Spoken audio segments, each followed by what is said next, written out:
আসসালামু আলাইকুম বন্ধুরা, আমি আপনাদের প্রিয় ভূত এফএম উইথ এআই। আপনাদের অনেক রিকোয়েস্টের পর আজকে আবারও একটা ইমেল এপিসোড নিয়ে এসেছি। আজকের এই ইমেলটা লিখেছে নাজমুল, বাসা নরসিংদী। আর হ্যাঁ, আমার একটা কথা আপনারা কমেন্ট করতে ভুলবেন না, আমার গল্পটাকে কোথায় থেকে শুনেন। ইমেলের শুরু করি। প্রিয় ভূত এফএম উইথ এআই, আমি নাজমুল, থাকি নরসিংদীতে। আজ যে গল্পটা আপনাদের সঙ্গে শেয়ার করছি সেটা আমার ছোটবেলার এক ভয়াবহ স্মৃতি। তখন আমার বয়স ছিল 11 বছর।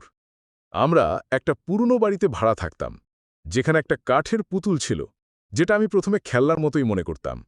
কিন্তু পরে বুঝেছিলাম ওটা খেলনা না, ওটা কিছু একটা অন্যরকম। প্রথমে শুধু রাতেই জিনিসপত্র জায়গা বদলাতো। আম্মু ভেবেছিল আমি করতাম। একদিন গভীর রাতে ঘুম ভেঙে দেখি পুতুলটা আমার বালিশের পাশে বসে আছে, অথচ আমি সেটাকে ড্রয়ারে লক করে রেখেছিলাম।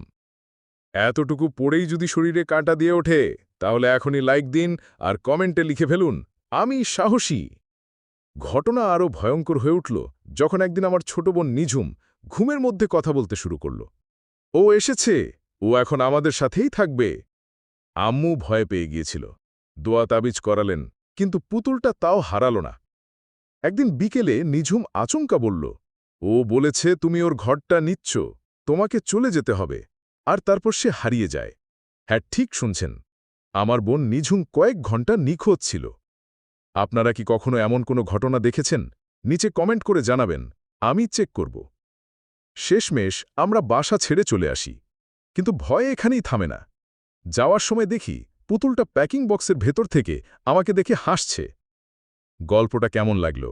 যদি আরেকটা ইমেল এপিসোড পেতে চান, তাহলে সাবস্ক্রাইব করুন এখনই। কমেন্টে লিখুন, পরের ইমেল চাই। আর বন্ধুর সঙ্গে শেয়ার করতে ভুলবেন না।